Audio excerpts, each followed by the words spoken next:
السلام علیکم۔ کراچی کو انتہائی طاقتور بادلوں نے گھیرے میں لے لیا، ڈیولپمنٹ میں تیزی، شدید ترین کالی گھٹائیں شیر قائد کا رخ کر رہی ہیں۔ شہر میں شدید طوفانی بارشوں کا امکان ہے۔ کیا آپ حالات حاضرہ سے آگاہی حاصل کرنا چاہتے ہیں؟ خبر کے پیچھے چھپے اصل حقائق جاننا چاہتے ہیں تو ابھی سبسکرائب کیجئے جلمل پاکستان کو اور ساتھ ہی گھنٹی کے نشان پر کلک کر دیں۔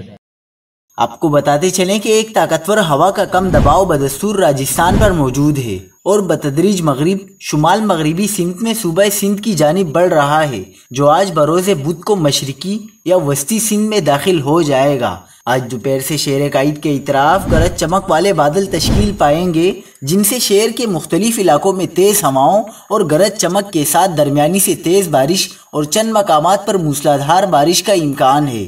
اس دوران شہر کے قریب یا عین اوپر شدید گرج چمک والے بادل بھی تشکیل پا سکتے ہیں، جن سے شدید گرج چمک یا آسمانی بجلی گر سکتی ہے۔ مونسون کے 5ویں اسپیل کے دوران آئندہ 2 روز تک کراچی میں شدید بارشوں کا امکان ہے۔ چیف میٹرولوجسٹ سردار سرفراز کے مطابق 17 اور 18 اگست کے درمیان کراچی، بدین، ٹٹہ میں بارش کے تیز اسپیل ہو سکتے ہیں۔